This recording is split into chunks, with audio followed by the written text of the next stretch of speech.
Linielec te da la bienvenida a nuestro curso básico de descargadores de sobretensión, totalmente gratuito.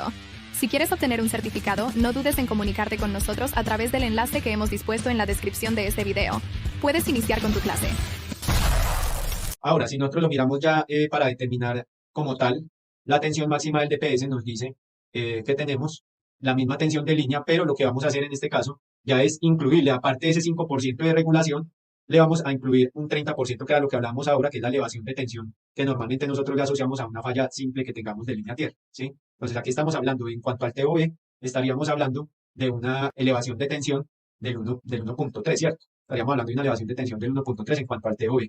Y cuando sumamos ese factor con el factor de regulación, pues vamos a tener un 1.35 como factor de multiplicación definitivo para nosotros poder obtener el valor de tensión máxima de nuestro DPS. Miremoslo de la siguiente manera. Nosotros tenemos un MSV que calculamos solamente con el factor de regulación como 8 kilovoltios. Básicamente, cuando nosotros estamos hablando del TOB, que es la sobretensión temporal, este TOB en la diferente literatura ustedes se lo van a encontrar como UC o lo van a encontrar solamente como COE, ¿sí? Como tensión de operación continua. Pero básicamente son los mismos conceptos. Entonces, en el TOB nosotros vamos a tomar el mismo cálculo de tensión línea tierra. Y acá estamos hablando, por ejemplo, para este caso específico. Recuerden que estamos hablando en un sistema de 13.200 voltios y estamos hablando de acuerdo con DPS de óxido de zinc, ¿sí? Entonces, en el MSOV, que es la tensión máxima de operación continua, yo solamente estoy tomando el factor de regulación. En el TOV, yo lo que estoy tomando es esa misma tensión de línea tierra por un factor de elevación de tensión que también ustedes van a encontrar en otros lados, en otras literaturas, como KE, ¿sí? Como KE o factor de tierra. Igual, 13.2 dividido en raíz de 3 van a ser los mismos 7.6 kilovoltios o 7.621 voltios. Y lo multiplicamos por el factor de elevación, eso da 9.9 kilovoltios. Entonces ahí solamente estamos hablando del factor de elevación, o sea, de la sobretensión temporal que debe soportarnos ese DPS. Estos valores, si yo los calculo independientes, es simplemente para determinar, valga la redundancia, a cuánto me equivale cada uno. Pero yo no los voy a sumar, digamos, de manera arbitraria, porque si yo sumo de manera directa, como tengo acá los factores, el factor de regulación y el factor de sobrecarga, pues no le estaría incrementando, no le estaría colocando un incremento del 35% a esa tensión línea tierra, sino que sería el 135%, ¿sí? Entonces, básicamente lo que nos dicen es al incremento lo tiene que formar con esos dos factores. Bueno, entonces aquí ya estaríamos hablando de lo que es la tensión nominal o voltaje máximo, como les aparezca en las tablas que tengo ahí, más que todo hablan de voltaje máximo, pero la tensión nominal del sistema, ¿sí? Entonces, aquí básicamente yo ya lo que estaría tomando es tanto ese factor de regulación como ese factor de sobrecarga, y estaría hablando de que si yo lo voy a hacer de manera directa, le aplico un incremento del 1.35% a esa tensión de línea tierra, ¿sí? O sea, allí lo que estaría tomando es tanto el factor de regulación como ese factor de elevación de tensión, y con eso es con lo que yo voy a obtener mi tensión máxima, ¿sí? Del DPS. Tiene que darles como 10.3 kilovoltios. Entonces, esa tensión máxima es la que nosotros aquí en tabla, donde decíamos, si es un MSV de 8.4, es una tensión nominal de 10 kilovoltios, lo veíamos también acá, ¿sí? Si es un MSV de 8.4, es una tensión de 10 kilovoltios en sistemas multiaterrizados. A ver, si nosotros ya quisiéramos hacer otro cálculo con otro nivel de tensión, les propongo que hagamos un cálculo allí para una línea de 34.5 kilovoltios. Hagan ustedes, por favor, el cálculo ahí, cómo les da.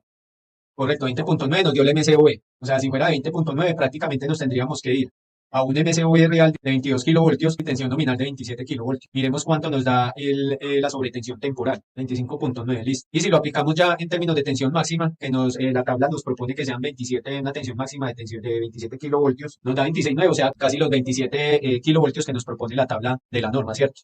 Operadores de red, ellos de acuerdo con sus estudios, ellos pueden hacer variaciones en algunos de los valores que usted va a tomar para las variables. Entonces, si por ejemplo de PM a usted le dicen que la regulación que usted va a manejar no va a ser del 5, sino del 10%, lo más conveniente que puede hacer usted es ceñirse a la norma constructiva, ¿sí? Porque digamos que acá en Colombia, donde tenemos como ese problema, por decirlo de alguna manera, de ambigüedad de normas, es uno de los países a nivel de Latinoamérica donde más normatividades manejamos, ¿sí? Y esto nos crea mucha ambigüedades de este tipo, ¿cierto? Donde usted dice, bueno, si la norma tal me dice esto, ¿cuál aplico? ¿Sí? ¿Con cuál me voy? Ellos se basan de todas formas en la norma internacional.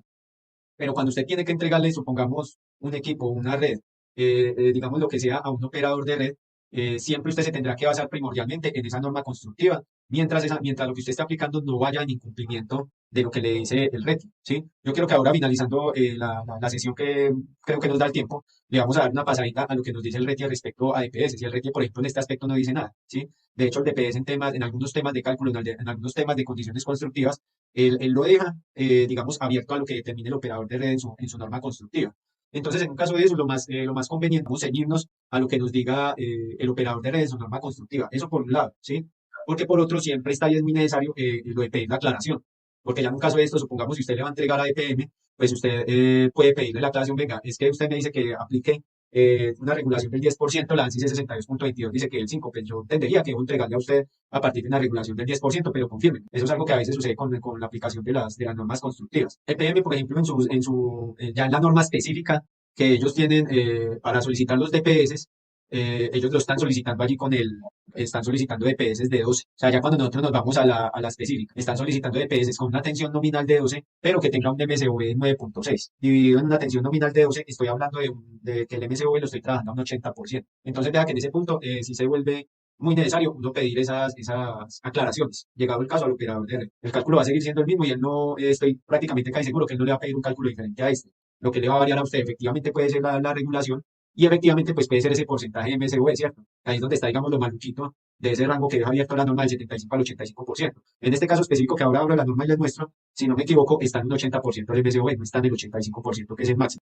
Por acá habría entonces la norma, pues no es como tal una norma, sino la especificación técnica que tiene establecida IPM, por ejemplo, para la adquisición de descargadores de sobretensión, de EPS de media tensión. Pues, listo, la corriente de descarga debe ser de 10 kiloamperios para una onda de corriente de 8 por 20 microsegundos. Por ejemplo, ellos acá exigen para el DPS que se utiliza para las redes de 13.200, utilizan tensión nominal de 12 kilovoltios, pero entonces observen que ahí no tiene 10.2 del que hablamos nosotros aquí en la tabla de la ANSI, sino que ellos piden diseñados para una tensión máxima de operación de mínimo 9.6. Claro que están siendo claros, no se están yendo por el máximo, sino que están dando también un margen mínimo al que permiten que se suministren, ¿sí? Entonces, como quien dice, no se me vaya al mínimo del 75%, pero tampoco tiene que ser al máximo del 85%, que es 10.2. Quería mostrarles eso ahí, pues, en cuanto a la especificación de PM.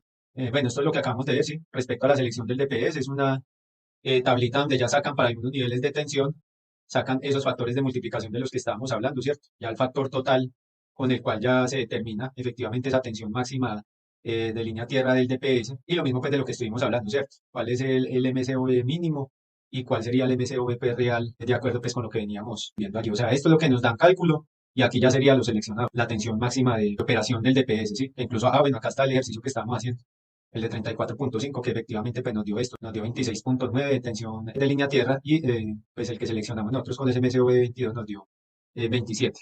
Bueno, al inicio de la sesión estábamos hablando del efecto pues que se presenta allí con la ferroresonancia, que lo veíamos pues precisamente en esta gráfica que estábamos viendo allí, el comportamiento que se da pues precisamente en los circuitos trifásicos de distribución, donde efectivamente pues tenemos una conexión digamos directa allí con el transformador, y esta es como básicamente una de las condiciones que nosotros tenemos realmente, ¿cierto? Con la diferencia pues de que aquí nos están mostrando el ejemplo con una conexión en Y, para ajustar un poco más la realidad con lo que es una red subterránea, ¿cierto? Donde nosotros en el poste tenemos los cortacircuitos y tenemos, por ejemplo, un transformador de pedestal ya, digamos, allí internamente en una subestación. Entonces, allí hay todo un recorrido desde esta ubicación de las protecciones de sobrecorriente, y que allí pues normalmente también tenemos ubicados unos DPS allí en el punto aéreo en la transición, y nos vamos con el afloramiento hasta llegar ya con el cable monopolar aislado hasta llegar al transformador, ¿sí? Entonces, esa es una de las situaciones donde normalmente se suele presentar este fenómeno de la resonancia, de la ferroresonancia, precisamente por esa conexión en serie que nosotros tenemos aquí en ese conductor entre el elemento de protección, el conductor mismo, y hasta hacer conexión ya con el transformador, que va a presentar pues como tal una impedancia de magnetización, ¿sí? Entonces aquí lo que nos muestran es que normalmente este tipo de seccionamientos no son tripulares. Entonces lo que pasa es que podemos tener una falla en una línea, y esa falla en la línea por la acción de la protección, pues lo que nos genera es un switcheo, nos genera un switcheo en esa línea, y esa reacción allí es la que va, digamos, a provocar pues que se conjuguen, por decirlo de alguna manera, esas reactancias que después se van a ver reflejadas allí en esa ferroresonancia, ¿sí? Entonces allí vamos a tener nosotros como tal pues la acción de una inductancia y una capacitancia pues que se está formando, una inductancia que viene del transformador mismo, y una capacitancia que se está formando en el conductor, porque digamos que pues el conductor como tal cumple con esa característica, y la característica es que entre mayor sea el calibre, entre mayor sea el nivel de tensión, pues va a haber una mayor capacidad del elemento de almacenar energía, ¿sí? O sea, valga la redundancia de una capacitancia. Al nosotros tener aplicada allí pues una tensión nominal, pues van a estar circulando normalmente, van a estar circulando unas corrientes que son las que después se van a ver allí allí reflejadas como unas reactancias inductivas y capacitivas, y que pues a partir de la reacción que se puede generar, en este caso tomando como ejemplo el switcheo, pues pueden generar esa ferrorresonancia. Digamos que a veces bajo el funcionamiento normal, pues también se pueden originar por algunos transitorios que se pueden provocar allí, pero digamos que esos transitorios no siempre van a afectar como tal el funcionamiento del sistema, pero sí pueden haber momentos en que ellos generan una saturación como tal del material ferroso de los núcleos del transformador, y pues también se ve reflejado de esta manera, lo cual pues allí es lo que va dando lugar a veces como a ese tipo de sobretensiones y de corrientes que pueden generar ese tipo de daños, o pues como tal este fenómeno del que estamos hablando. Entre más alto sea el nivel de tensión, si hay mucha longitud también de la línea, se va a poder presentar este tipo de situaciones. También, como lo estábamos hablando, pues ya los conductores aislados como son los cables subterráneos también van a ser muy susceptibles de que ocurra esto, ¿cierto? No necesariamente va a ser una falla del elemento, ¿sí? No necesariamente va a ser una falla o va a ser, digamos, en niveles perjudiciales. No siempre quiere decir que ese tipo de sobretensiones vayan a causar un daño, ¿sí? Porque incluso a veces pues, están en unos niveles, digamos, como tan bajos, o la condición dura como tan poco tiempo que no llega a generar una afectación, ¿sí? Sucede, por ejemplo, en el mismo switcheo del que hablábamos ahora, de los cortacircuitos, o una maniobra de apertura o cierre, digamos, en lo que es la magnetización del transformador también, ¿cierto? Esas corrientes de inrush. Como puede que se desarrolle una ferrorresonancia a partir de eso, puede que no.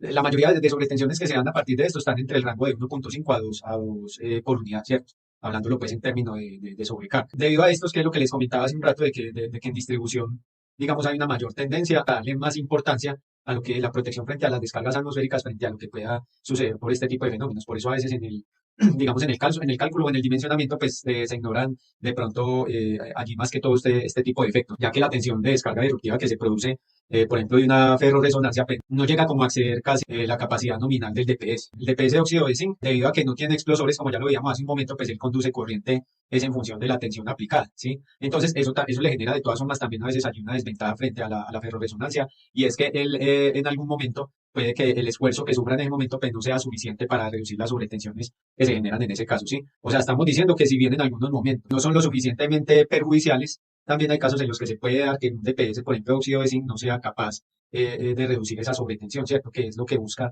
normalmente el DPS cuando se va a llevar esa descarga a tierra. En un DPS de este tipo, pues, como lo decíamos ahora, el rango de 1.5 a 2 por unidad. En un DPS de este tipo, normalmente esa corriente que él va a conducir allí tiene la característica de 2 por unidad.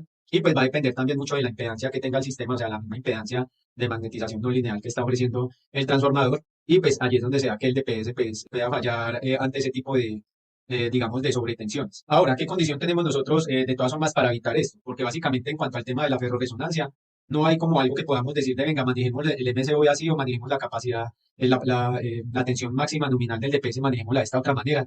No, en realidad no tenemos desde ese punto cómo, digamos, ante los efectos de este fenómeno, cómo contrarrestarlo. La propuesta, lo que nosotros podemos hacer más bien para evitar este tipo de situaciones que se pueden dar por el switcheo monofásico que se da en una red de este tipo, una red trifásica, así el switcheo monofásico, lo que hablamos ahora, cuando se abre una sola línea, es básicamente nosotros contar con la protección tanto, digamos, al inicio como lo tenemos acá en el alimentador del transformador, que es propiamente lo que tenemos allí en el poste, como tener también esa protección cercana al transformador, que en esa coordinación de protecciones yo tengo que tener una coordinación cercana y una coordinación de respaldo, ¿sí? Esto específicamente, por ejemplo, transformadores de pedestal, transformadores secos, transformadores sumergibles, ¿sí? Transformadores que en general van a estar confinados, ¿sí? Entonces, es normal que ellos tengan un punto de afloramiento, un punto de alimentación, donde va a haber una transición de la red aérea a la red subterránea, pero la idea es no dejarlo solamente con esa protección, ¿sí? Porque esa protección que tenemos allá arriba en el poste es la protección que nosotros vamos a considerar como protección de respaldo. No podemos quedarnos sin una protección cercana al transformador. Gracias por ver esta clase hasta el final. No olvides suscribirte y conectarte con nuestra siguiente sesión en el video que está apareciendo a tu derecha.